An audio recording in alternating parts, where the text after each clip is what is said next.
नमस्कार, कार्यक्रम ग्लोबल टकमा यहाँहरूलाई स्वागत छ। हामी ग्लोबल टकमा विशेष गरी राजनीतिक र समसामयिक विषयलाई केन्द्रित गरेर कुराकानी गर्ने प्रयास गर्छौं र कुराकानी गरिरहेका हुन्छौं।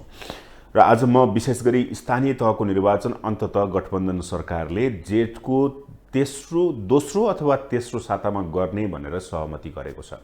विशेष गरी गठबन्धन सरकारलाई, गठबन्धन राजनीतिक दलहरूलाई पार्टीभित्रैबाट र विशेष गरी निर्वाचन आयोग, संविधानविदहरू, कानुनका ज्ञाताहरूले, बौद्धिक क्षेत्रले, नागरिक समाजले घचघचाइ राखिसकेपछि यस बीचमा फेरि राष्ट्रपति विद्यादेवी भण्डारीले प्रधानमन्त्री शेरबहादुर देउवालाई स्वयं भेटेर स्थानीय तहको निर्वाचन समयमै गर्न सुझाव दिइसकेपछि अन्ततः हिजो मात्र गठबन्धन सरकारले जेठको दोस्रो अथवा तेस्रो सातामा अथवा अन्तिम सातामा निर्वाचन गर्ने सहमति गरेको छ।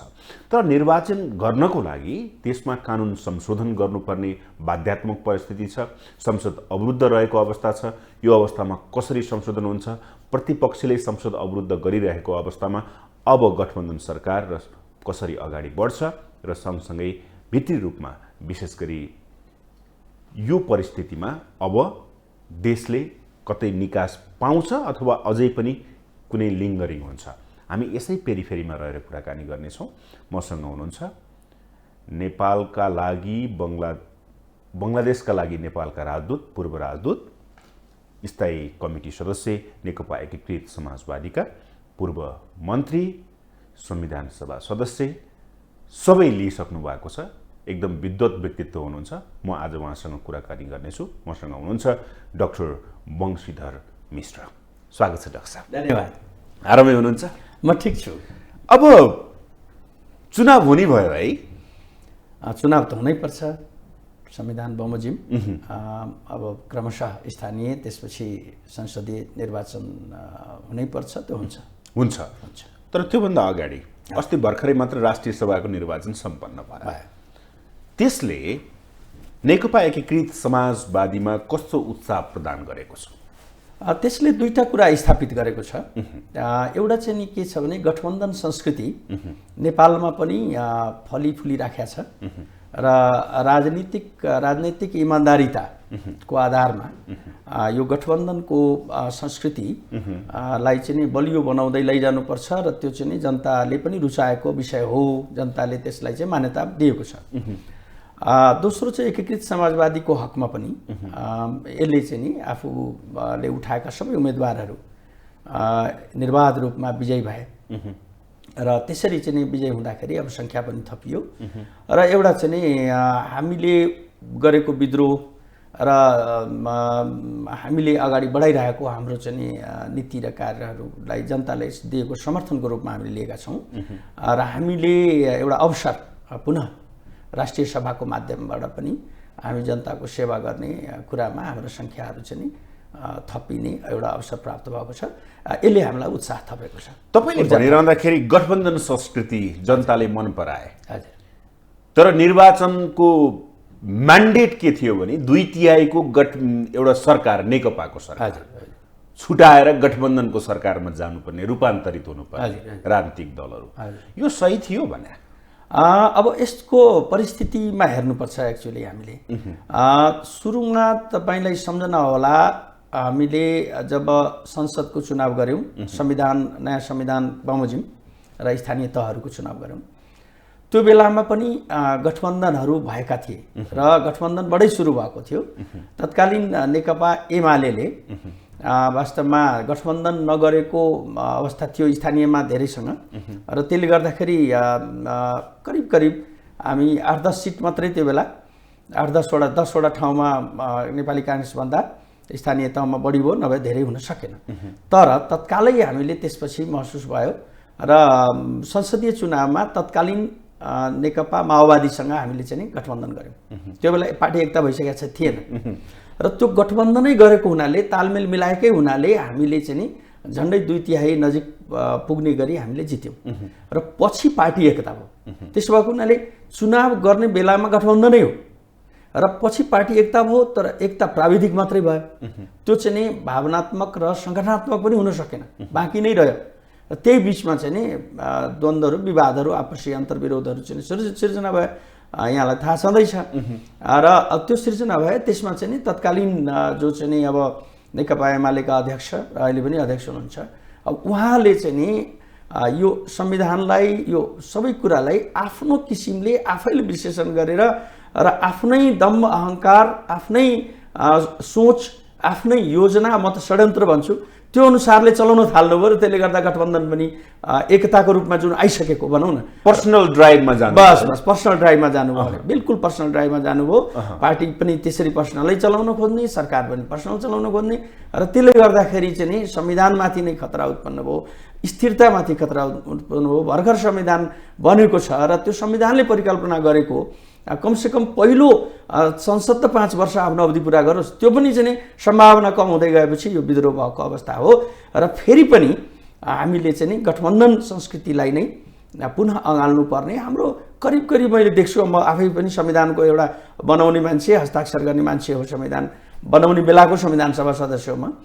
अनि त्यसो भएको हुनाले हामीले बनाएको संविधानले बिना गठबन्धन एकल बहुमत ल्याउने अवस्था चाहिँ ज्यादै न्यूनै देखिएको अवस्था छ। भनेपछि यो गठबन्धन भनेको तपाईले भन्नुभयो कि हजुर यो गठबन्धन भनेको स्थानीय प्रदेश र सङ्घको निर्वाचनसम्म गइराख्छ त, यो निरन्तर रहन्छ? निरन्तर रहने गरी हामीले प्रयास गरिराखेका छौँ, अभ्यास गरिराखेका छौँ, जसमा अलिकति चाहिँ नि हामीले साँचो कुरा र वास्तविक परिस्थिति बोल्दाखेरि नेपाली काङ्ग्रेस ठुलो पार्टीको हिसाबले र त्यसभित्रका जुन आवाजहरू उठेका छन् त्यसको हिसाबले चाहिँ नि उहाँहरू चुनावमा चाहिँ नि सकेसम्म एक्लै जाने पक्षमा भएको देखिन्छ।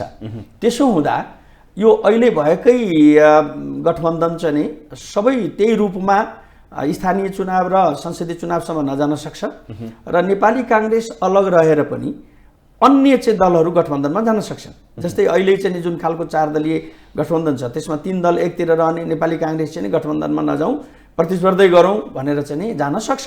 किन सक्छ भनेदेखि अब पहिलेको पनि हामीले देखेका छौँ, हाम्रो चाहना थियो सुरुवातमै 46 को आन्दोलन पछाडि पनि, ताकि कम्तीमा चाहिँ गठबन्धन गरेर केही समय जाउँ र लोकतन्त्रलाई, त्यति बेला प्रजातन्त्र भन्थ्यौँ, त्यसलाई स्थायित्व दिउँ भन्ने थियो। तर त्यति बेलाको पनि नेपाली काङ्ग्रेसले त्यो चाहिँ मानेन र फाइनली के भन्यो भनेदेखि होइन, लोकतन्त्रमा यो प्रतिस्पर्धा गरेरै जानु राम्रो हुन्छ प्रजातन्त्रमा भन्ने कुराहरू उहाँले भन्नुभयो। अब अहिले पनि उहाँहरूको चाहिँ विभिन्न लबीहरूमा यो आवाजहरू उठिरहेको छ। तर हाम्रो चाहना र हाम्रो चाहिँ प्रयास के छ भने यो नेपाली काङ्ग्रेस सहितकै गठबन्धन चाहिँ हामी पुरै चुनावसम्म जाउँ भन्ने छ। तर तपाईहरुले यो चाहना हजुर तपाईहरुले आफ्नो साखको लागि, आफ्नो राजनीतिक साख जोगाउनको लागि छ कि साँच्चीकै गठबन्धनमा हामी गएर हाम्रो राम्रो हुन्छ भन्ने छ, अथवा हाम्रो केही सिट बढ्छ भन्ने छ? अलिक फरक एकदमै तपाईले ठिकै सोच्नुभयो। जस्तै कुनै पनि राजनीतिक दलले आफ्नो सिट संख्याहरू बढाउने, आफ्नो पार्टीको संगठनहरूलाई बलियो बनाउने यो सोच्नु स्वाभाविक प्रक्रिया हो।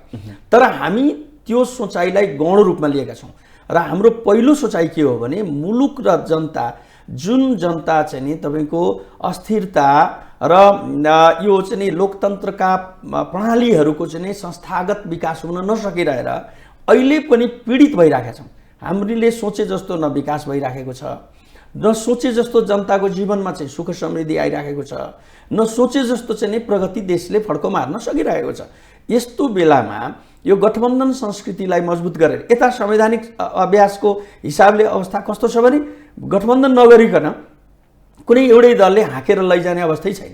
त्यसो भएको हुनाले यो गठबन्धनलाई नै चाहिँ नि हामीले यसका मूल्य मान्यताहरूलाई स्थापित गर्दै जाने र फोकस जनतालाई, जनताको समृद्धिलाई, सुखलाई, हाम्रा चाहिँ पीडाहरूबाट मुक्तिलाई, हाम्रो गरिबी दूर गर्नेलाई, हाम्रो रोजगारीहरूको समस्या समाधान गर्ने दिशामा चाहिँ नि यो गठबन्धनलाई लिएर जाने। त्यसो भएको हुनाले मूल लक्ष्य र संविधानले परिकल्पना गरेका एउटा संस्थागत चाहिँ लोकतन्त्रको विकासको चाहिँ अभ्यासलाई चाहिँ सुदृढ गर्ने हिसाबले हामीले यो गठबन्धन चाहेका छौँ। तर यो गठबन्धन तपाईहरुले चाहेको नेकपा एमालेलाई पराजित गर्नको लागि, तर नेकपा एमाले त मजबुत छ, तलदेखि माथिसम्मको संगठनात्मक उसको संरचना बलियो छ, उसलाई भत्काउन तोड्नलाई पनि तपाईहरुको यो गठबन्धन अनिवार्य छ भनेर भनिन्छ नि। एक्चुअली त्यस्तो होइन। हामी त्यो नकारात्मक हिसाबले जान खोजेका छैनौँ। जस्तै स्वाभाविक रूपले हामीले गठबन्धनले राम्रो खालको व्यवहार देखायो, राम्रो खालको चाहिँ नि क्रियाकलापहरू देखायो, राम्रो लक्ष्य राख्यो भनेदेखि हामी सकारात्मक रूपले हामी के सोचेका छौँ भने हाम्रो पक्षमा चाहिँ जनमत आउँछ। स्वाभाविक रूपले अर्को पक्ष जसले चाहिँ षड्यन्त्र गरेर जालजेल गरेर यो संविधानलाई चाहिँ नि एउटा चाहिँ डिरेल गर्न कोसिस गर्यो, राष्ट्रको चाहिँ नि एउटा दिशालाई नै बदल्ने कोसिस गर्यो, अब त्यस्तोलाई चाहिँ नि जनताले स्वाभाविक रूपले त्यति धेरै पत्याउने छैन। तर हामी चाहिँ नि त्यो लक्ष्यको कारणले त्यो फुटोस् त्यो भत्को त्यो हाम्रो सरोकारै छैन। त्यो के गर्छ भन्नुहुन्छ? तपाईका अध्यक्षले भन्नुभएको थियो राष्ट्रिय सभामा 19मा 19 सिट गठबन्धनको, तर सक्नु भएन प्रदेश एकमा। त प्रदेश एकमा एउटा सिट चाहिँ नि प्राविधिक रूपले गयो। त्यो भनेपछि एमालेलाई पराजित गर्नु नै गठबन्धनको लक्ष्य हो भनेर भन्न नसकिने आधार के छ त त्यसो? होइन, यस्तो छ, एमालेलाई पराजित त स्वाभाविक रूपले हुन्छ। अहिलेको एमाले जो छ त्यो अहिलेको एमाले आफ्नो जुन किसिमको गतिविधिहरू चाहिँ उसले गरेको छ विगतमा र अहिले पनि गरिराखेको छ र त्यहाँभित्रको जुन खालको अन्तर्विरोधहरू छ त्यसले त स्वतः पराजित हुन्छ, हामीले केही गर्नै पर्दैन। तर हामीले आफ्नो ऊर्जा कता खर्च गर्ने? नेकपा एकीकृत समाजवादीले त्यो नकारात्मक दिशामा ऊर्जा खर्च गर्दैन के। हामीले त्यहाँ भत्काउने के गर्ने के नगर्ने त्यो गर्नै पर्दैन, हामी गर्दैनौँ। हामी त आफ्नो बनाउने, हाम्रो सङ्गठन सुदृढ गर्ने, हाम्रा चाहिँ संस्थागत विकास गर्ने, गठबन्धन संस्कृतिप्रति चाहिँ जनताको विश्वासले आर्जन गर्ने, अहिले चाहिँ सरकारमा छौँ हामी केही राम्रा कामहरू गर्न थाल्ने होइन, यस्तो कुरातिर हामीले हाम्रो ऊर्जा हाम्रो ध्यान दिन्छौँ। हामीले चाहिँ को भत्कोस् को चाहिँ के होस् को बिग्रियोस् हामी त्यतातिर ध्यान दिँदैनौँ। स्वाभाविक रूपले प्रतिस्पर्धा गर्दाखेरि त तपाईँको जो चाहिँ प्रतिस्पर्धी छ अब त्यसको खिलाफमा होइन त्यसको विरुद्ध आफ्नो पक्षलाई मजबुत बनाउने अभ्यास त भइहाल्छ। त्यो हिसाबले त्यो भत्किन्छ अथवा कमजोर हुन्छ भने त्यो उसको कुरा र गठबन्धन भर्सेस एमाले यसरी बुझ्दा हुन्छ? अहिले त्यसो देखिन्छ, किनभने अहिले एमाले पनि त्यहाँ चाहिँ नि अब पहिलेको राजपा अहिले सायद लोसपा के बनाएको छ त्योसँग चाहिँ गठबन्धन गर्ने भनेर बाहिर आइरहेछ कुरा। अहिले अब उहाँहरू अहिले गठबन्धनमा हुनुहुन्न किनभने उहाँहरू सरकारमा हुनुहुन्न, त्यस कारण परेन। तर चुनावमा चाहिँ उहाँहरूले लोसपासँग गर्छु भनिराख्नु भएको छ। त्यो गर्नुभयो भने उहाँको गठबन्धन एउटा हुन्छ भर्सेस अर्को गठबन्धन हाम्रो हुन्छ। त्यसो भएको हुनाले गठबन्धनहरू स्वाभाविक रूपले अरू देशको पनि प्रचलन त्यही छ। लोकतान्त्रिक अभ्यासमा गठबन्धनहरू एकअर्का विरुद्ध लड्न सक्छन्, गठबन्धन बनाएर लड्न सक्छन्। होइन अब नेकपा एमाले हामी चाहिँ नि एक्लै लड्छौँ भन्यो भनेदेखि उसैसँग हुन्छ प्रतिस्पर्धा। त्यसो भए अब अलिकता स्थानीय तहकै निर्वाचनतर्फ आउँ। हिजोको निर्णयलाई लिएर तपाईँ व्यक्तिगत रूपमा सन्तुष्ट हुनुहुन्छ? म सन्तुष्ट पनि छु र मलाई स्वाभाविक पनि लागेको छ। जस्तै बाहिर जुन किसिमको हल्ला थियो कि नेकपा एकीकृत समाजवादीले चुनावलाई चाहिँ धकेल्न खोजिराखेको छ, पर लान खोज्दैछ, त्यस्तो कुरा होइन। हामी चाहिँ नि संविधानको पक्षमा छौँ, हामी चाहिँ नि समयमा निर्वाचन होस् भन्ने पक्षमै छौँ। नचाहँदा नचाहँदै पनि तपाईँहरू संविधानको पक्षमा छौँ भन्न पर्ने बाध्यात्मक परिस्थिति आयो। जहिले पनि छौँ, त्यो बाध्यात्मक हुँदै भने त्यसैको लागि त लडाइँ गरेको, त्यही संविधानको रक्षा गर्नको लागि त विद्रोह गरेको। अब त्यसको विरुद्ध जान पर्ने त कुनै कारणै छैन, त्यो सोच पनि हुन सक्दैन, कल्पना पनि गर्दैन।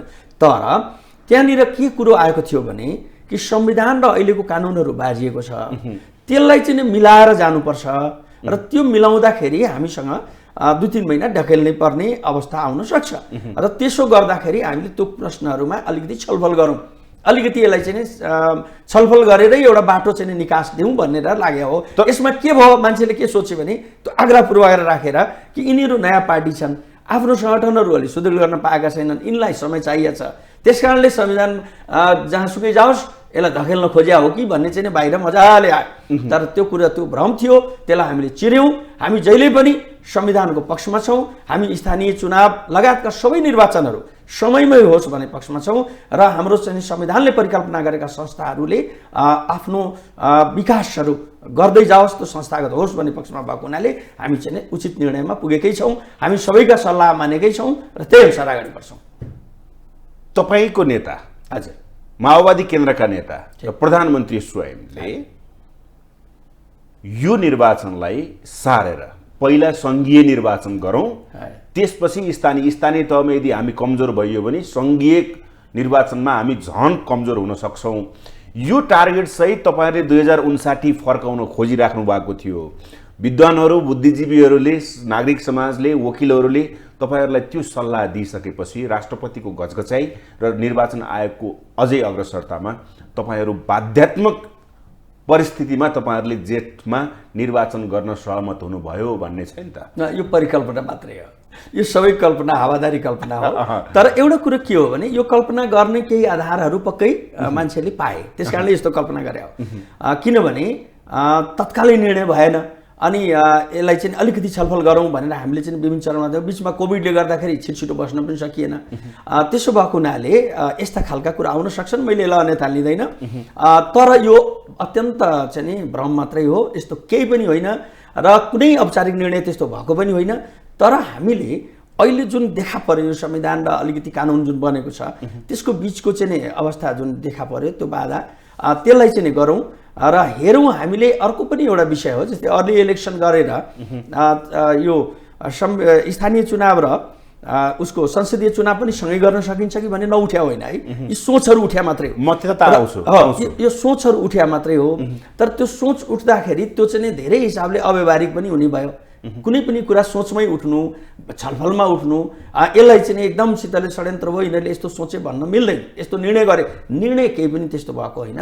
विभिन्न विकल्पहरू, विभिन्न अप्सनहरू, विभिन्न कुराहरू आए, तर सबैमा हाम्रो दिशा, हाम्रो चाहिँ लक्ष्य के हो भने संविधानलाई कुनै पनि किसिमले पनि बाधा नपरोस् र आम जनताको चाहिँ भावनामा ठेस नपुगोस्।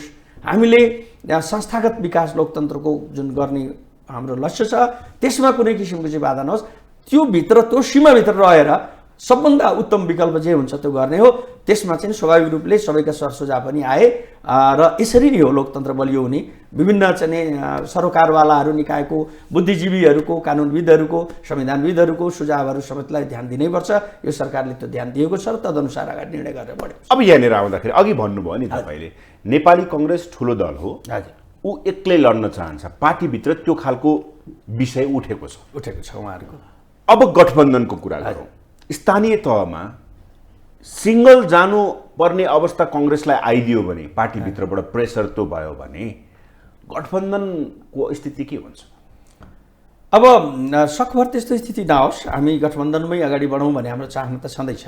तर त्यस्तो आयो भने अब त्रिपक्षीय लडाइँ हुन्छ, त्रिपक्षीय निर्वाचनमा त्रिपक्षीय किसिमको चाहिँ प्रतिस्पर्धा हुन्छ।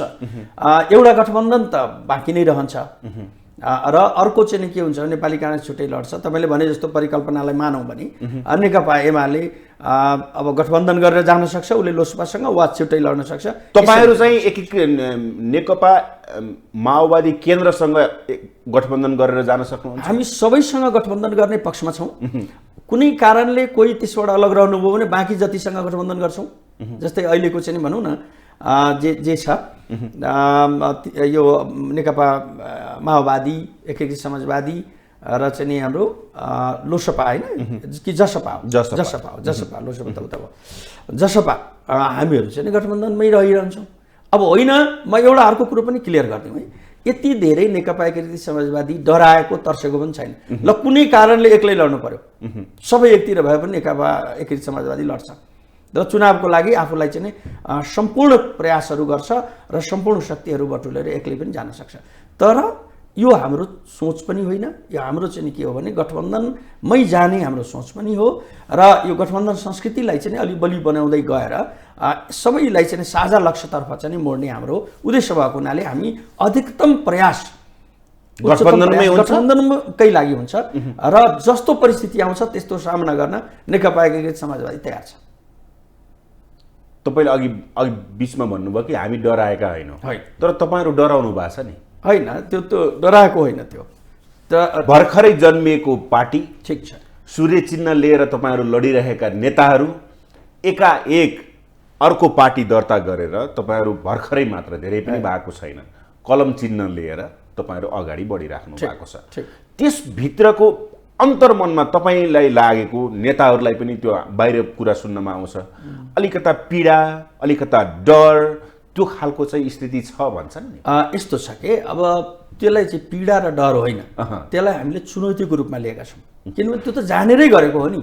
जान हामीले चाहिँ नि पहिले भइराखेको सूर्य चिन्हलाई चाहिँ दुरुपयोग गर्नुभयो, त्यहाँ चाहिँ त्यसको तरिका चाहिँ संविधान विरोधी भयो, जनता विरोधी भयो। जुन जनताको नाम लिएर हामीले चाहिँ त्यत्रो सङ्गठन बनायौँ, आखिर त्यही जनताको विरुद्ध चाहिँ नि लागेपछि र त्यही जनताको हित नहुने देखेपछि हैन जनताका सपनाहरू नै पुरा नहुने देखिसकेपछि विद्रोह गर्न पर्ने बाध्यता भयो र हामी त्यो आयौँ। त्यसकारण त्यसमा डराउनु पर्ने भन्दा पनि चुनौतीको रूपमा लिएका छौँ, त्यसको सामना गर्छौँ। हामीलाई यो च्यालेन्ज हो, तपाईँले भनेको कुराहरू सत्य हो, यो तथ्य हो। हामी चाहिँ परम्परागत रूपमा सूर्य चिन्हमा लडिरहेका नेताहरू अहिले कलम चिन्ह लिएर चाहिँ अगाडि बढिरहेका छौँ। हाम्रा चाहिँ सारा समृद्धि स्रोत साधन हामीले नै गरेका कयौँ चाहिँ कुराहरू स्रोत साधन सबै छोडेर आएका छौँ हामी। त्यसो भएको हुनाले यो तमाम चुनौतीलाई स्वीकार गरेर हामी अगाडि बढेका छौँ, किनभने हामीलाई जनतामा विश्वास छ। हामी फेरि यी सारा कुराहरूले चाहिँ रिगेन गर्छौँ, जनताका विश्वास जित्छौँ भन्ने अभियानको रूपमा यसलाई लिएर अगाडि बढेका छौँ। त्यसमा चुनौतीको सामना गर्नको लागि अगाडि बढिरहेको छौँ। पहिलो प्राथमिकता भनेको गठबन्धन छ, त्यही भएर होइन? त्यो भएर भन्दा पनि स्वाभाविक चाहिँ अहिले आजको आवश्यकता हामीले देखेका छौँ गठबन्धन, र त्यो कारणले पनि चाहिँ हामी लागेका छौँ गठबन्धनलाई प्राथमिकता दिनु अहिलेको अपरिहार्य आवश्यकता हो, यो मुलुकै आवश्यकताको रूपमा ठानेका छौँ। अब भनेपछि मलाई बताइदिनुहोस्, हजुर, यो परिस्थितिमा तपाईँहरूको नेताहरूले भन्नुभयो कि तीनै तहको निर्वाचन एकैपटक गर्ने, अन्ततः स्थानीय तहको निर्वाचन जेठमा गर्ने भनेर सहमति गर्नुभयो। स्थानीय तहको निर्वाचन पहिला गरिसकेपछि तपाईँहरूलाई प्रदेश र सङ्घको निर्वाचनमा स्थिति बदलिन्छ, परिस्थिति बदलिन्छ, राजनीतिक सिनारियो बदलिन्छ भन्ने लाग्छ? हामीलाई के लाग्छ भने, मलाई के लाग्छ भने स्थानीय तहकै निर्वाचनबाट हामी सफलतातर्फ उन्मुख हुन्छौँ। जसरी कि राष्ट्रिय सभामा हामी देख्यौँ त्यसरी नै हामी चाहिँ स्थानीय तहमा पनि हामी चाहिँ अधिकतम सिटहरू जित्दै अगाडि बढ्छौँ, जनताका विश्वासहरू लिँदै बढ्छौँ र संसदीय चुनावमा पनि गठबन्धनले राम्रो परिणाम ल्याउँछ। त्यसो भएको हुनाले त्यो नै चाहिँ हुने देखिन्छ अहिले हरेक हिसाबले। र अर्को कुरो, हामी एकैचोटि गरौँ भन्ने कुरा चाहिँ वास्तवमा कुनै निर्णय भएको होइन। यो एउटा अत्यन्त अनौपचारिक छलफलको विषय भएको हुनसक्छ, तर कहीँ पनि यसलाई औपचारिक रूपले छलफलको विषय पनि बनेको छैन, किनभने त्यो प्राविधिक रूपले पनि यो सबै तहको निर्वाचन एकसाथ सम्भव छैन है। त्यो प्राविधिक रूपले पनि धेरै कठिनाइहरू छन्, त्यस कारणले त्यहाँ धेरै खालको कानुनी अडचनहरू पनि आउला। फेरि गठबन्धनको हिसाबले त्यो अलिकति चाहिँ प्राविधिक रूपले पनि अप्ठ्यारो हुने, अन्य हिसाबले चुनाव परिचालनको रूपमा पनि अप्ठ्यारो हुने धेरै कारण, किनभने धेरै सङ्ख्याहरू छ। त्यो मान्छेलाई चाहिँ एउटै मान्छेलाई कति घन्टा भोट दिने, आधा घन्टा 1 घन्टा लगाएर, त्यहाँदेखि यी सब कुराहरू एउटा सामान्य रूपमा उब्जिएका विषय मात्रै हुन्। यसलाई औपचारिक रूपले कुनै चाहिँ मञ्चमा अथवा कुनै गठबन्धनको चाहिँ उसमा छलफल भएको पनि विषय होइन। गठबन्धनले पत्ता फालेको थियो, यसरी बुझौँ? त्यो एउटा चाहिँ आएका विचार हुन् के मान्छेका, त्यो विचार आयो, तर त्यो विचार चाहिँ अझै यति सतहमा थियो, यति चाहिँ सुपरफिसियल थियो कि त्यो बसेर छलफल गर्ने एजेन्डा पनि बनेको होइन। त्यसो भएको हुनाले हामी त्यतातिर जाँदै नजाउँ, त्यो हाम्रो सोचाइ होइन। हामीले कसरी संविधान बमोजिम समयमा स्थानीय चुनाव र हाम्रो चाहिँ संसदीय चुनाव हुन्छ र त्यसमा चाहिँ गठबन्धनले विजय प्राप्त गर्नुपर्छ र लोकतान्त्रिक चाहिँ जुन संस्थाहरू छ त्यसको संस्थागत विकास हुन्छ, सुदृढीकरण कसरी हुन्छ भन्नेतर्फ हाम्रो ध्यान गयो। ओके, यहाँनिर आउँदाखेरि जस्तै अब जेठमा गर्नलाई पनि ऐन संशोधन गर्नुपर्ने परिस्थिति छ होइन? त्यसका लागि संसद अवरुद्ध छ, के हुन्छ? अनि अब त्यही समस्या छ।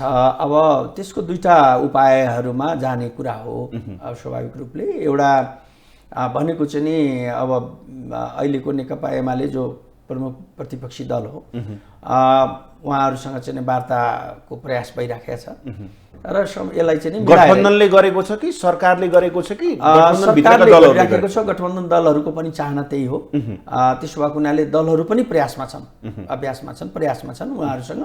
र किनभने यसमा सबैको हित छ, उहाँहरूको पनि चाहिँ के छ भने यस्तो विषयहरूमा मतैकता हुनुपर्छ, संविधान समयमै चुनाव होस् भन्ने चाहना उहाँहरूको पनि छ। त्यस कारणले यो प्राविधिक विषयहरू हो, यसलाई मिलाएर चाहिँ लैजाउँ भनेर उहाँहरूसँग प्रयास हुन्छ। अब उहाँहरूले मान्दै नमान्ने, हामी चाहिँ अब जेसुकै गर भन्यो भने अर्को विकल्प के रहन्छ? अध्यादेश बाहेक। त्यसो भएको हुनाले हाम्रो पहिलो प्रयास चाहिँ नि हुन्छ कि संसद सुचारू होस् र त्यसैबाट पारित गरेर जाउँ र यस्ता कुराहरूमा सबै मिलेर जाने, हिजोका दिनका जुन चाहिँ खालका उहरू तिक्तताहरू छन्, कटुताहरू छन्, त्यसलाई चाहिँ बिर्साउने र मिल्ने कुरामा कमसेकम प्राविधिक विषयमा मुलुकको राष्ट्रको चाहिँ सबैको सरकारको विषयमा चाहिँ एकजुट भएर यसलाई पास गरेर जाउँ भन्ने प्रयास रहन्छ। त्यो भएन भने अध्यादेशबाट हुन्छ। संसद बैठक गर्ने भनिएको थियो, फेरि सर्यो होइन? अब प्रतिपक्षले भनेको थियो कि वैशाखमै निर्वाचन गर। निर्वाचन आयोगले पनि 14 र 22 को मिति तोकेको अवस्था थियो। अहिलेको अवस्थामा पनि यही परिस्थिति रह्यो भने जेठको अन्तिम सातातिर तेस्रो सातातिर हुन्छ भनेको अवस्था छ। प्रतिपक्ष पनि यसमा खुसी भएको अवस्था छ। अन्ततः हामी जित्यौँ भन्ने उनीहरूको त्यो सोच छ। भनेपछि यो परिस्थितिले संसद अवरुद्ध संसद खुल्ने सम्भावना कतिको छ? अनि यो अब छलफलमा निर्भर गर्छ। जस्तै त्यसमा निर्भर गर्छ र यो सम्पूर्ण कुरा चाहिँ नि अब प्रमुख प्रतिपक्षी दलको विचारमा निर्भर गर्छ। उहाँहरूको बिचमा पनि एउटा यो अनावश्यक हट लिएर चाहिँ नि यो बन्धक बनाउँदा जनतामा राम्रो सन्देश नगएको कुरा उठिरहेको बुझेको छु मैले। किनभने जनताले राम्रो मानिराखेका छैन। जुनमा चाहिँ नि आफ्नो कुरा राख्न सकिन्थ्यो। प्रमुख प्रतिपक्षी दल भनेको त आफ्ना विषयहरू राख्ने, जनताका सरकारका विषयहरू राख्ने, संसद त चलोस् भन्ने चाहना राख्छ नि। त अनन्तकालसम्म चाहिँ नि अथवा चाहिँ यो संसदको अवधिसम्मै म बन्दै गर्छु भन्ने हिसाबले त सबभन्दा बढी नोक्सान त प्रमुख प्रतिपक्षी दललाई हुन्छ र जनताले पनि भोलि औँला त उठाउँछ। त्यसो भएको हुनाले उहाँहरूले यो कुरालाई विचार गरेर संसदलाई फेरि सुचारू गर्नेतर्फ चाहिँ नि एउटा बाटो निकाल्नुहुन्छ भन्ने मलाई लाग्छ। अब त्यो निकाल्दै निकाल्नु भएन भने उहाँहरू जनतामा बदनाम रहनुहुन्छ र उहाँहरूको अहिले जुन चाहिँ चाँडै चुनाव हुँदाखेरि उहाँहरूलाई नै जिते जस्तो भइरहेछ त्यो सबै हारमा बदलिन्छ। त्यस कारण अब उहाँहरूको हातमा छ। उहाँहरूको व्यवहारले उहाँहरूले आफैले चाहिँ नोक्सानमा पुर्याउनुहुन्छ कि यस्तो बेलामा संसदलाई सुचारू गरेर संसदमै चाहिँ जनताका जल्दाबल्दा कुराहरू राख्ने हैन, आफ्ना चाहिँ विचारहरू राख्ने, यस्ता समस्याहरूलाई समाधानको दिशातर्फ चाहिँ संसदमा छलफल गर्ने यो जानुहुन्छ। यो उहाँहरूको छुट्टै चोइसको विषय हो। अब गठबन्धन सरकार चाहिँ नि सकेसम्म समेटेर उहाँहरूलाई पनि लिएर जाने र संसदलाई सुचारू गराउनेतर्फ नै पहल प्रयासहरू गरेको छ, गरिरहनेछ। भनेपछि संसदबाट पास हुने अवस्था सिर्जना भएन भने अध्यादेश मार्फत भएर पनि यो संशोधन गरेर निर्वाचन हुन्छ। यसरी बुझौँ? यसरी बुझौँ। यो अर्को उपाय नै हुँदैन नि। त्यही ढङ्गले निर्वाचन त हुन्छ नै, समयमा हुन्छ। ओके। अब अलिकता पार्टीभित्रै छ। एमालेमा हुनुहुन्थ्यो है? हजुर। एमालेबाट चाहिँ तपाईँहरू चाहिँ आफ्नो हटले छुटिनु भयो कि पीडा बोध गरेर छुटिनु भयो कि अलिकता अप्ठ्यारो जस्तो लागेको छैन? अप्ठ्यारो मात्रै होइन, भयङ्कर ठुलो पीडा भएको छ र सकेसम्म एउटा चाहिँ नि एकतातर्फ उन्मुख भएको पार्टी, एकता भइसकेको नेपालको चाहिँ नि धेरै जसो वामपन्थीहरूको एउटा मूल ठाउँमा आइसकेर एउटा मूल प्रभाव बनिसकेको नेकपा भनेर चाहिँ नि यो अरू पुच्छरहरू हटिसकेको अवस्थामा फेरि विभाजन हुनु, टुक्रा टुक्रामा बाँडिनु, योभन्दा चाहिँ नि गलत, योभन्दा पीडादायी के हुन सक्छ? यो त हाम्रो विचारमा त ठुलो नोक्सान हो। राष्ट्रको लागि पनि नोक्सान हो, वामपन्थी आन्दोलनको लागि नोक्सान हो हैन, मुलुककै सुख समृद्धि स्थिरताका लागि नोक्सान हो। त्यसकारण यो ठुलो नोक्सान भएको छ। यसमा कहीँ लुकाउनु पर्ने छैन। ठुलो पीडा बोध छ र यो नहोस् भन्नका लागि म जहाँ सुकै थिएँ त्यति बेला म राजनीतिमा थिइनँ, तैपनि मेरो चाहना रह्यो, भावना रह्यो, मैले गर्न सक्ने चाहिँ नि सदिच्छाहरू व्यक्त गरेँ। तर त्यो मेरो सदिच्छा काम लागेन। साथीहरू चाहिँ नि त्यो ढङ्गले जुन किसिमले सरकार गयो, म आफै हेर्दै थिएँ जुन किसिमले सरकारले चाहिँ काम कारबाहीहरू गरिरहेको थियो त्यो बिल्कुलै चाहिँ नि आफूले हाम्रो न घोषणापत्र जुन बनाएर हामी लडेका थियौँ चुनाव, न त्यसको बमोजिम थियो, न चाहिँ नि यो संविधान जसमा ठुलो योगदान रह्यो यी पार्टीहरूको, त्यसमा चाहिँ नि तपाईँको नेकपा तत्कालीन एमालेको ठुलो योगदान रह्यो, न त्यसलाई चाहिँ नि रक्षा गर्ने कुनै किसिमको त्यसमा चाहिँ सन्देश देखियो। त्यो जहाँसुकै जाओस् त्यसबाट कहाँबाट छिद्र खोजौँ र यो आफ्नो निजी स्वार्थ पुरा गरौँ भन्नेतिर चाहिँ लागेपछि तपाईँले स्वाभाविक रूपले बाटै रहेन। पार्टीभित्र संस्थागत कुनै किसिमको निर्णय नगर्ने, व्यक्तिगत निर्णय गर्ने, पार्टी पनि त्यही ढङ्गले चलाउन खोज्ने, न मिटिङ बस्नै नचाहने, मिटिङमा आउनै नचाहने, पार्टीबाट निर्णय गरेर मिलाउँ त्यो पनि नचाहने। उहाँको निजी चाहना जुन चाहिँ केपी ओलीजीको थियो कि यो के अरे अवधिसम्म सरकारको प्रमुख प्रधानमन्त्री बनेर बस्ने र महाधिवेशनसम्म चाहिँ नि अध्यक्ष बन्ने, त्यसपछि म छोडिदिन्छु भन्नुभएको थियो नि। त्यसमा तत्कालीन दुईटा नेताहरू जो चाहिँ एकै ठाउँमा थिए, माधव कुमार नेपाल, प्रशान्त त तयारै हुनुहुन्थ्यो नि।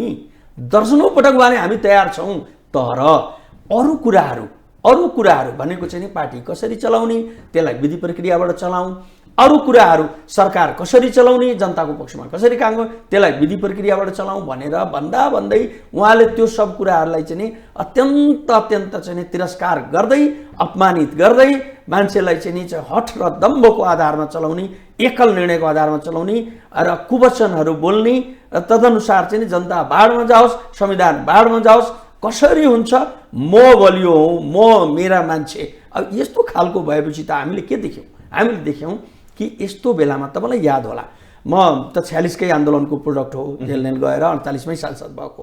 गणेश मानजीसँग मेरो व्यक्तिगत रूपलाई पनि राम्रै थियो। गणेश मानजीले एकताका नेपाली काङ्ग्रेस छोड्नु पर्यो र खास गरिकन गिरिजाबाबुले 2051मा जब संसद विघटन गर्नुभयो नि, मध्यावधि बिचैमा हटको कारणले 35 जना मान्छेहरू आउँदै आएनन् र धन्यवादको प्रस्ताव जुन हुन्छ नीति तथा कार्यक्रम त फेल भयो। त्यो फेल गराउनेमा एउटा म पनि हो, म सांसद थिएँ विपक्षी दलमा त्यति बेला गणेश मानजीले के भन्नुभयो भने यो नेपाली काङ्ग्रेस भनेको जलिरहेको घर हो, यसभित्र बस्नु भने चाहिँ नि जल्नु हो। त्यो परिस्थिति कसले सिर्जना गर्नुभयो? अहिले फेरि एकचोटि चाहिँ इतिहास दोहोऱ्याउँदै फेरि चाहिँ सिर्जना गर्नुभयो, हाम्रो कोसिस गर्नुभयो केपी ओली शर्मा ओलीले कि पुरै आगो लगाएर नेकपा एमालेलाई बर्बाद गर्ने दिशामा गरिसकेपछि स्वाभाविक रूपले त्यहाँबाट निस्किनु बाहेकको विकल्प रहेन, किनभने उहाँले पटक षड्यन्त्र गरेर संसद विघटन गर्नुभयो र जनताले चाहिँ बिल्कुलै चाहिँ गलत सन्देश जाने र कम्युनिस्ट आन्दोलनदेखि लिएर वामपन्थी प्रजातान्त्रिक लोकतान्त्रिक आन्दोलनहरू सम्पूर्णको चाहिँ उपलब्धिहरूलाई ध्वस्त बनाउने खेलमा लागेपछि चाहिँ कुनै विकल्प रहेन र विद्रोह गरेर अगाडि आउनु पर्यो। तपाईँहरूले केपी ओलीलाई दोष दिनुहुन्छ। हजुर, केपी ओलीले भन्नुहुन्छ प्रचण्ड र माधव कुमार नेपाल भएर झलनाथ खनाल मिलेर मलाई काम गर्नै दिएनन्, त्यसकारण यो बाध्यात्मक स्थिति आयो। त्यो चोइटिएर गएको समूह हो, त्यसले केही पनि गर्दैन। त्यसैले कसले के भन्छ भन्ने कुरा महत्त्वपूर्ण होइन, तथ्यले के भन्छ। तथ्यले के भन्छ, बारम्बार प्रयास भए, बारम्बार चाहिँ नि यो संस्थागत रूपले निर्णय गरौँ। विवाद हुन्छन् पार्टीभित्र, अन्तर्विरोधहरू हुन्छन्, त्यसलाई चाहिँ हल हुन्छ नि त। बहुमत अल्पमतको चाहिँ त्यसै कारणले बनाएको छ। जे निर्णय गर्नु छ त्यो संस्थागत रूपले चाहिँ गर्दै जाउँ भनेर प्रयास भएकै हो नि, पटक प्रयास भएको हो। तर त्यसमा उहाँ सहमतै नहुने, उहाँको त एकल मैले गरेको हुनुपर्छ, अहम ब्रह्मास्मि, मैले जे भने त्यही हुनुपर्छ भन्ने लागेपछि तपाईँको चाहिँ अरू कुराहरू त के रह्यो र त्यसमा चाहिँ कुरा गर्नुपर्ने र अन्य कुरा तथ्यले त त्यही बताइरहेको छ। उहाँले किन हेपिएको अनुभव भयो? हेपिएको त छँदै थियो, तर त्यो महत्त्वपूर्ण विषय होइन। एउटा दुई चारवटा नेता हेपिएर पनि देशलाई हित हुन्छ, राष्ट्रलाई चाहिँ उन्नतितर्फ जान्छ, समृद्धि चाहिँ हाम्रो लोकतान्त्रिक चाहिँ प्रणालीहरू चाहिँ संस्थागत हुन्छन् भने त हेपिएर बस्ने हुन्थ्यो नि उहाँहरू। अरूले पनि भन्थे त हेपियोस्, तर सवाल त्यो रहेन। सवाल त के भयो भने यो त पुरै संविधानै डिरेल हुने भयो। पहिलो संविधान बनेको पनि त्यसमा कहीँ ठाउँ नै छैन। हामीले परिकल्पनै के गर्यौँ, त्यही केपी ओलीले बोल्नु भएको छ र हामीले गरेको चाहिँ परिकल्पना के हो भने कि संसद विघटन हुँदैन चान्चुने हिसाबले। त्यस कारणले हामीले यस्ता प्रावधान राखेका छौँ नि संविधानमा, होइन। अन्तिम विकल्पसम्म हामी चाहिँ नि संसद विघटन हुने परिकल्पनै गरेका छैनौँ, किनभने पहिले यस्तै विघटन भएर सरकार विघटन हुनु ठुलो कुरा होइन, सरकार परिवर्तन हुनु लोकतन्त्रमा ठुलो कुरो होइन।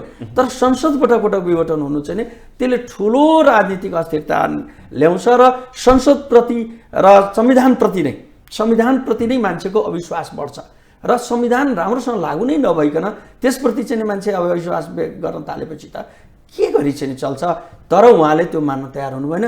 कहाँबाट चाहिँ त्यसलाई विघटन गर्ने र कसरी आफू मात्रै बलियो हुने, आफ्नो गुट बलियो हुनेतिर लाग्नु हो। उहाँले पार्टी भन्ने कुरा कहिल्यै सोच्नु भएन। अध्यक्ष भएदेखि पार्टीको मिटिङ बोलाउन नचाहने, मिटिङमा एक्लै बोल्न चाहने। म त त्यसैको भुक्तभोगी, म पनि उहाँ जस्तै उहाँ अध्यक्षमा जित्नुभयो, म चाहिँ पनि चुनावबाटै जितेर पार्टीको केन्द्रीय कमिटी सदस्य पोलिट ब्युरोमा आएको थिएँ।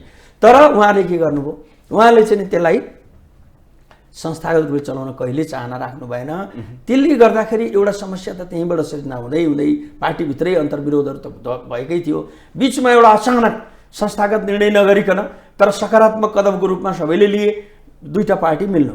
उहाँहरू वास्तवमा संस्थागत निर्णय गरेर पनि मिल्या होइन, नभए यसको स्वरूप फरक पर्थ्यो र चाँडो सङ्गठनात्मक सुदृढीकरणहरू हुन्थ्यो, एकताबद्ध भएर जान्थ्यो होला। त्यो पनि गर्नु भएन र त्यस पछाडि पनि उहाँको व्यवहार कस्तो रह्यो भने त्यो मिलेको कुरालाई संस्थागत गर्दै जानुभन्दा पनि एकल निर्णय गर्दै निर्णय लाद्दै जाने, न कमिटी बैठक बस्ने, न के गर्ने न त्यो गर्ने। त्यस पछाडि चाहिँ नि पनि ए बाबा जनताका सपना एकतिर छन्, जनतालाई छिटोभन्दा छिटो समृद्धि चाहिन्छ, विकास उहाँले बोल्नुभयो तर कहिले पुरा गर्नु भयो, खालि मुखले बोलेर हुन्छ। ल तपाईँहरूकै टेलिभिजनमै उहाँले भन्नुभएको छ नि, तपाईँहरूको अन्य टेलिभिजनहरूमा पनि उहाँले चाहिँ कयौँ ठाउँमा भन्नुभएको छ, 2 वर्षपछि आएर हेर्नु होला, यही मलाई प्रश्न गर्नु होला, यस्तो हुनेछ उस्तो हुनेछ। के हुने कुराहरू पनि चाहिँ पछाडि धकेलिँदै गयो, निर्णयहरूमा पनि चाहिँ कुनै कार्यान्वयन नहुने भयो, खालि कागजमा योजना बनाउने अनि त्यसलाई लागू गर्न नचाहने। कसले रोक्यो उहाँलाई? जहाँसम्म रोक्ने प्रश्न छ यो त हास्यास्पद छ, लज्जास्पद छ। उहाँले चाहिँ सरकार एकल ढङ्गले चलाइरहनु भएको थियो, कसले रोक्यो? बरु उहाँले रोक्नुभयो। मन्त्रीहरू पनि 2-4वटा राम्रा काम गरौँ, फड्को मार्ने काम गरौँ, केही गुणात्मक किसिमले अगाडि बढौँ, यो अब यो पुरानै सिस्टमलाई चाहिँ हामीले चल्नु हुँदैन भनेर कुरा राख्दाखेरि बोल्नै नदिने ल्याएको फाइल अड्काइदिने। तपाईँ मसँग यस्ता थुप्रै कुराहरू छ। अब त्यसो भए क्षेत्रमा पनि ओके। अब यहाँनिर आउँदाखेरि तपाईँले भन्नुभयो कि तपाईँहरूसँग पार्टीमा बस्न सकिँदैन भनेर बसेका, पार्टीलाई अब अर्को पार्टी पुनर्निर्माण गर्नुपर्छ भनेर कसिएका नेताहरू अझै पनि एमालेमै हुनुहुन्छ होइन? तपाईँहरूले केही नेताहरूलाई फर्काउने प्रयास पनि गर्नुभएको छ, केही नेताहरू फर्किनु भएको पनि छ, स्थानीय तहका नेताहरू। केन्द्रका ती नेताहरू पनि फेरि आउने सम्भावना 10 भाइ भनेर भन्छन् नि, त्यो सम्भावना छ कि छैन? अब त्यो सम्भावना त छँदैछ, किनभने म के देख्छु भने उहाँहरू अहिलेको नेतृत्व रहेसम्म उहाँहरू त्यसमा पनि चाहिँ अपमानितै भएर बस्नुहुनेछ र त्यसले कुनै फड्को मार्नेवाला छैन। त्यो पहिले उहाँहरू डराउनु भयो, त्यो जानलाई आँट गर्न सक्नु भएन। विद्रोह त ठुलो आँटको साहसको विषय हो है, उहाँले त्यो साहसको कमी रह्यो उहाँहरूमा। उहाँहरूले नै उठाएका, उहाँहरूले नै चाहिँ हतार गरेको, अघि भनिसक्नुभयो, अर्को पार्टीसम्म दर्ता गराइसक्नु भएको थियो होइन। तर चाहिँ के छ भने पछि चाहिँ उहाँहरू हस्किनु, उहाँलाई के लाग्यो भनेदेखि ओहो बर्बादै हुन्छ कि क्या हो, अब यो डराइहाल्नु भयो। अब डराएर उहाँहरू त्यही डराएर त्यो भिजेको बिरालो जस्तो बसिरहनु भएको छ। आशा गरौँ उहाँहरूमा पनि त्यो चाहिँ आँट आउला, साहस आउला र चाहिँ नि यो परम्परालाई धानेर हुँदैन। हामी त नूतन नवीनतातर्फ, इनोभेसनतर्फ र जनताको पक्षमा उभिने पार्टी हो, जनताको सपना पुरा गर्नलाई अगाडि बढ्ने हो। त्यसो भएर उहाँहरूले आउनुहुनेछ। म तपाईँहरूको टेलिभिजनबाट पनि आह्वान गर्न चाहन्छु, हाम्रा आदरणीय नेताहरू, उहाँहरू सबै आउनुहोस्, हामी मिलेर पुनः एकीकरण गरौँ, कम्युनिस्ट आन्दोलन, वामपन्थी आन्दोलन, लोकतान्त्रिक आन्दोलनलाई चाहिँ पुनर्गठित गरौँ र सुदृढ गर्दै हाम्रो चाहिँ देशको विकासमा लागौँ, जनताको सपनालाई पुरा गरौँ, हाम्रो समृद्धिको चाहनालाई चाहिँ आकाङ्क्षालाई पुरा गरौँ भन्ने म आह्वान गर्न चाहन्छु तपाईँको यो लोकप्रिय टेलिभिजनको मार्फतबाट। तत्कालीन अवस्थामा नेकपा हुँदाखेरि र अहिले जुन टुक्रा टुक्रा विभाजन भयो नेकपा, पछिल्लो समयमा आकलन गरिन्छ कि माधव कुमार नेपालको नेकपा एकीकृत समाजवादी पनि भोलिका दिनमा नेकपा माओवादी केन्द्रसँग अथवा नेकपा माओवादी केन्द्र एकीकृत समाजवादीसँग त्यो मिल्ने सम्भावना 90 एभब छ भन्छन्। हामी सही छौँ? मिल्ने सम्भावना जहिले पनि छ। त्यसमा चाहिँ नि पर्सेन्टेजै नतोके पनि यो हाम्रो चाहना नै हो। खालि नेकपा माओवादी मात्रै होइन, त्यो हाम्रो चाहिँ अहिले बरु तत्कालको लागि हामी नेकपा माओवादीसँग मिलिरहेका छैनौँ, गठबन्धनमा छौँ, गठबन्धनमै अगाडि बढ्ने प्रयासमा छौँ। तर हाम्रो चाहना के हो भने विभिन्न वामपन्थी घटकहरू जुन छरिएर रहेका छन् ती सबै फेरि पनि एकीकृत हुँदै जाउँ र त्यो क्रममा स्वाभाविक रूपले अहिले चाहिँ ठुला देखिएको नेकपा चाहिँ नि माओवादी र एकीकृत समाजवादी पनि चाहिँ नि एकजुट भएर जाओस् भन्ने हाम्रो चाहना छ। त्यतातिर चाहिँ हाम्रो प्रयास जारी रहन्छ। हामी चाहिँ सानो वामपन्थी दलहरू मिल्दै एकीकृत हुँदै एउटै लक्ष्यहरूमा हामी छौँ। त्यसो भएको हुनाले त्यो हाम्रो समाजवादको लक्ष्यलाई पुरा गर्नको लागि हामी सबैसँग मिल्ने प्रयासमै रहन्छौँ, अभ्यासमै रहन्छौँ। यसमा केही अस्वाभाविक विषय छैन र समय आउँदाखेरि नेकपा एकीकृत समाजवादी र माओवादी एकता हुन सक्छ। ओके, अब यहाँनिर तपाईँ त राजदूत पनि हुनुभयो, हजुर, पहिला मन्त्री पनि हुनुभयो, केपी ओलीकै पालामा तपाईँ राजदूत हुनुभयो होइन? एकदम। तर गठबन्धन सरकार आइसकेपछि तपाईँ फिर्ता हुनुभयो, बङ्गलादेशमा बसेर फिर्ता हुनुभयो, 25 महिना जति बस्नुभयो। तपाईँलाई त सुनवाई गरेर कुनै खालको केही नभइकन लगेर तपाईँलाई राखेको राजदूतको रूपमा। सरकारको कदम सही लाग्यो? मलाई त सही लागेन। म आफू गठबन्धनमा भए पनि तर अब यो बाहिर सुन्दाखेरि यसलाई फर्काएछ त्यस कारणले यसले यसो भन्दैछ भन्ने लाग्ला। मलाई त केही त्यस्तो पीडा छैन, किनभने अब त्यो एउटा जिम्मेवारी हो, जहाँ जस्तो जिम्मेवारी भए पनि त्यसलाई पुरा गर्ने मेरो चाहिँ सुरुदेखिको चाहिँ अभ्यास हो, सोच हो, त्यही अनुसार अगाडि बढ्छु म। तर यो दुई तीनटा कुराले गर्दाखेरि यो सरकारलाई सुझाव पनि दिएका छौँ हामी, पुनर्विचार गर्नुपर्छ यस्ता गतिविधिहरू। एउटा तपाईँले अघि भने जस्तै कि कुनै पनि व्यक्तिलाई जब सर्वदलीय संसदीय सुनवाईबाट गरेर पठाइन्छ, त्यसो हुँदाखेरि सरकार परिवर्तन हुने बित्तिकै त्यसलाई चाहिँ फर्काउनु हुँदैन। यदि कुनै व्यक्तिले गलत काम गरेको छ भने गुण दोषको आधारमा फर्काउने हो। तर एकैचोटि राजनीतिक रूपले नियुक्ति भएका सबै एकैचोटिलाई चाहिँ फर्काउने यो काम चाहिँ के हुन्छ भने यसले नराम्रो सन्देश जान्छ। र एउटा कुरो के हो भने त्यो कुनै पक्षको हुँदैन, जुनसुकै उसको विचारधारा जहिलेको जुनसुकै पार्टीको भए पनि जब ऊ राजदूत भइसक्छ त्यसका मूल्य मान्यता छन्, त्यो दायाँ बायाँ जानै सक्दैन। त्यसो भएको हुनाले सरकारले नै भनेका कुरा उसले गर्ने हो, त्यो सरकारको प्रतिनिधित्व गरिरहन्छ। र सर्वदलीय सुनवाईबाट पठाइसकेपछि त्यो पुष्टि हो, त मोहर हो, त्यो के हो, यो चाहिँ अब सबैका भए, यो चाहिँ राष्ट्रको प्रतिनिधि हो। त्यसो भएको हुनाले यो एउटा पार्टीको रहेन, अब पार्टी उसले छोडेको हुन्छ। त्यसो भएको हुनाले त्यसलाई चाहिँ फर्काएर ल्याउनु उचित होइन। दोस्रो, यसले चाहिँ गलत सन्देश के जान्छ भने मानव कि चाहिँ पुरै व्यवस्थै परिवर्तन भयो, सहाराका सहारा एकैचोटि चाहिँ फर्काउने भनेपछि त त्यो त एक्लै कसको टाइम पुगेछ, कसको के भएको छ, कसलाई त्यसलाई फर्काए हुन्थ्यो। अब एकैचोटि तपाईँले फर्काइदिनु भयो। अब यसले गर्दाखेरि एउटा सन्देश चाहिँ के भत्कियो, के बिग्रियो, नेपालमा चाहिँ ठुलै समस्या रह्यो कि भन्ने चाहिँ एउटा अन्तर्राष्ट्रिय जगतमा राम्रो सन्देश जाँदैन यस्तोले। त्यहाँदेखि यो दोस्रो कारणले पनि यो गलत हो। तेस्रो, सबैभन्दा टिठो लाग्दो कुरा त के हो भने हामीसँग विकल्पै तयार नगरिकन त्यहाँ कसलाई पठाउने हो, त्यहाँ केही रिक्त राख्ने किन पर्यो? किन रिक्त रहँदा धेरै नोक्सानहरू भइरहन्छ। कूटनीतिक क्षेत्रमा नोक्सान हुन्छ, देशका विकासका लागि नोक्सान हुन्छ। किन म त्यहाँ बसेर अनुभव गरेँ कि साना साना कुराले कति फरक पर्छ। आज चाहिँ आर्मीको हेलिकप्टरहरू तीनटा तपाईँको चाहिँ के छ भने ओभरहलिङ गर्न नसकेर, सर्भिसिङ गर्न नसकेर, त्यसका पार्टहरू ल्याउन नसकेर थन्किने अवस्था सिर्जना भइसकेको थियो। त्यो बेलामा हामीलाई खबर गयो। बङ्गलादेश पनि त्यही रसियनबाटै ल्याउने चाहिँ हाम्रो MI-17 कि हेलिकप्टर, त्यही हेलिकप्टरहरू त्यहाँ चाहिँ 2-4 दर्जन रहेछ। अनि एउटा सम्भावना के देखियो भने उहाँहरूले तत्काल पार्ट्स दिदियो भने हाम्रो तत्काल चाहिँ हुन्छ र हामी वर्ष 6 महिनामा समस्या समाधान गरेर फेरि त्यो पार्ट फिर्ता गर्छौँ। हो, अब त्यो प्रयास हामीले गऱ्यौँ, हेर्नुहोस् त्यो सफल भयो। 18 महिनाको लागि हामीले त्यहाँ भएका पार्ट पूर्जाहरू ल्याउँ र हाम्रा हेलिकप्टर उडेका छन्। नभए डलर र रसिया र अमेरिकाको सम्बन्धको कारणले रसियाबाट सामान आउनै नसक्ने अवस्था सिर्जना भएर खबर गएको थियो। हिलो बर्बाद हुने भयो। एक त हामीसँग 3-4वटा हेलिकप्टर छन्, त्यही पनि थन्कियो भने यो महामारी, यो भुइँचालो र के अरे यो अनेक बाढी पीडितहरू यो विपदहरूमा कसरी चाहिँ हुन्छ उद्धार? यस्तो अवस्थामा थोरै सहयोगले हेर्नुहोस् त कस्तो भयो। त्यहाँ राजदूत नभएको भए के हालत हुन्थ्यो?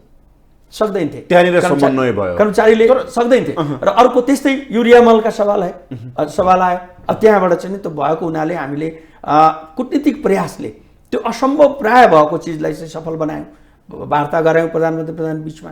फेरि हामीले चाहिँ त्यहाँबाट प्राविधिक रूपले अनेक अभ्यास गरेर हामीले त्यहीँको सरकारले किनकि मूल्य दिने गरी नेपाललाई चाहिँ फाइदा हुने गरी ल्याएर रेलबाट हामी कनेक्टेड छौँ भन्ने पुष्टि पनि गरायौँ। अर्थात् बङ्गलादेशमा इन्डियन रेलमा हालेर बङ्गलादेशको धरतीमा त्यो हालेर नेपालमा चाहिँ पुर्यायौँ बिना कुनै रोकटोक, होइन? रेलबाट कनेक्टेड भएको पुष्टि पनि भयो हाम्रो। र यसरी कामहरू हुँदो रहेछ।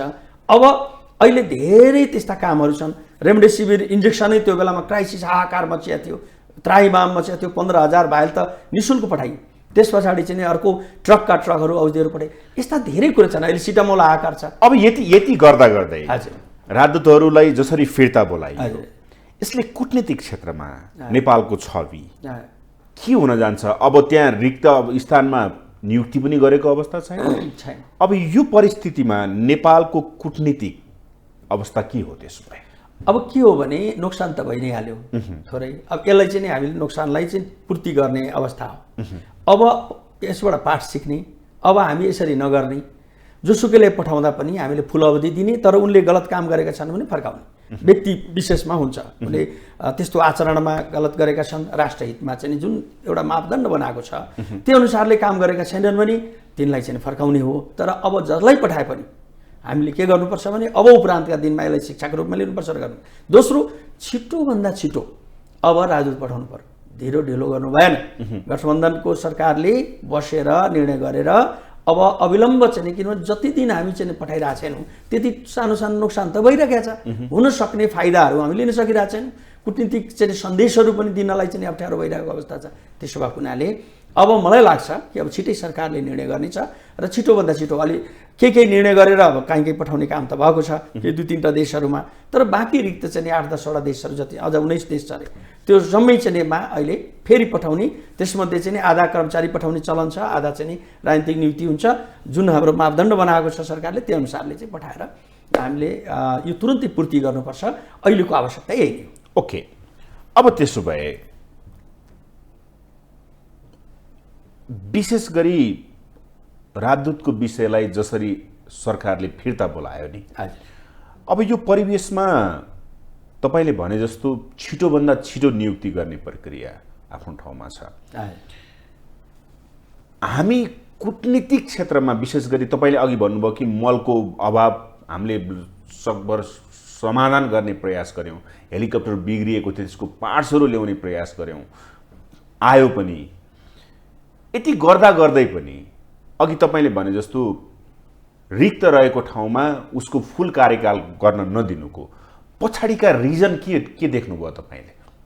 अब पछाडिका रिजन चाहिँ के हो भने हामी प्रतिक्रियापट्टि बढी लाग्छौँ। अब पहिलेको सरकारले गरेको सबै कुराहरू चाहिँ लाई चाहिँ हामीले फेर्नुपर्छ, बदल्नुपर्छ भन्ने मानसिकता सत्तारूढ दलहरू सरकारमा हुनु यसको प्रमुख कारण हो। र यस्तो कारणले यस्तो गराउँछ। त्यो पहिलेको सरकारले पनि त्यसै गर्यो हैन, पहिलेकाहरूलाई चाहिँ नि अब आफूलाई मन लागेकाहरूलाई गर्नु पर्यो, त्यस कारणले चाहिँ त्यसलाई चाहिँ निकाल्दिने भनेर पहिले पनि गर्दै आएकै विषय हो। अब अहिलेको सरकारले पनि त्यही रूपले चाहिँ त्यसलाई लियो कि अब पहिलेका नियुक्ति राजनीतिक नियुक्तिहरू त पहिलेका आफ्नो हिसाबले गरेको हुन्छ, अनि अर्को अब त्यसमा कसैलाई चाहिँ नहटाए पनि हुन्थ्यो भन्ने पर्यो भने अब सरकारलाई त अप्ठ्यारो हुन्छ, एउटालाई हटाउँ नहटाउँ। त्यस कारणले प्रधानमन्त्रीजीको सासू पनि अब समय अवधि पुगिसकेका थियो र उहाँलाई पनि त्यहाँ छटपटी पनि भइरहेका थियो, स्वाभाविक रूपले उहाँ पनि पर्नुभयो हैन। यसमा चाहिँ नि अब म पनि परेँ, अरू पनि परे। अब यसरी चाहिँ के भने एकैचोटि गरिदियो भने कसैले बोल्ने ठाउँ त रहँदैन। अब प्रश्न उठाएर मलाई व्यक्तिगत किन निकाल्नु, मैले त राम्रै गरेका थिएँ भन्न त कसैले प्रश्न गर्न जाँदैन। अब सबैलाई एउटा नीति बनाइयो, भाइभरको सबै आउँ त्यसपछि फेरि सल्लाह गरौँला भनेर बोलाएको भनेपछि भन्ने ठाउँ रहेन। त्यसो भने यो मानसिकता हो, तर यो गलत मानसिकता हो। यसलाई अब हामीले चाहिँ नि संविधान बनिसकेको यो मुलुकमा र सुनवाईको धेरै ठाउँमा व्यवस्था छैन, नेपालमा छ संसदीय सुनवाई, सर्वदलीय संसदीय सुनवाई अहिले ऐनै आएको छ, त्यो भाउजू देख्नुभयो होला। र त्यो ऐन चाहिँ नि अब प्रस्तावको रूपमा विधेयकको रूपमा बढ्यो। यस्तो बेलामा यस्ता खालको मानसिकताबाट हामी मुक्त हुनुपर्छ। यो त्रुटि हो, यो त्रुटिलाई सच्याउँदै सुधार गर्दै गठबन्धन अगाडि बढ्नेछ भन्ने म विश्वास गर्न चाहन्छु। गठबन्धनको एउटा पाटो एकीकृत समाजवादी भोलि एमालेसँग मिल्छ या मिल्दैन? होइन, मिल्ने कुरालाई कहिले पनि राजनीतिमा निषेध हुँदैन। सम्भावना छ भोलि सबैसँग पनि चाहिँ मिलेर जाने सम्भावना छ। हामी चाहिँ नि गएर कम्युनिस्ट पार्टीहरूसँग गठबन्धन गरेर जान सक्छौँ भने नेकपा एमाले सुध्रिएर आउँछ, सोचमा चिन्तनमा चाहिँ फरक हुन्छ भनेदेखि त स्वाभाविक रूपले मिलेर जान सकिन्छ नि, के समस्या छ र? त्यसो भएको हुनाले यसलाई अत्यन्त अस्वाभाविक रूपले लिनु हुँदैन। तर अहिले के देखिन्छ भने अहिले सम्भव देखिँदैन। जुन खालको चाहिँ व्यवहार, विचार, अहङ्कार, तिरस्कार उहाँहरूको तर्फबाट भइराखेको छ र जुन सोच छ जनताको हितमा भन्दा पनि निजी चाहिँ खालको सोचहरू छ, त्यसको कारणले चाहिँ यो अलिकति अहिले भर्खर मिल्ने सम्भावना देखिँदैन। तर भविष्यमा असम्भव केही पनि छैन। यदि चाहिँ कुराहरू मिले, उहाँहरू ठिक लाइनमा चाहिँ आउन चाहनुभयो भने फेरि पनि गठबन्धन हुन सक्छ, एकता हुन सक्छ। धेरै धेरै धन्यवाद छ। धन्यवाद। उहाँ हुनुहुन्थ्यो नेकपा एकीकृत समाजवादीका स्थायी कमिटी सदस्य, पूर्व मन्त्री, पूर्व राजदूत डाक्टर वंशीधर मिश्र। हवस् त, आजको लागि ग्लोबल टक यति नै। सम्पूर्ण टिम सहित मलाई पनि आज्ञा दिनुहोस्। नमस्ते।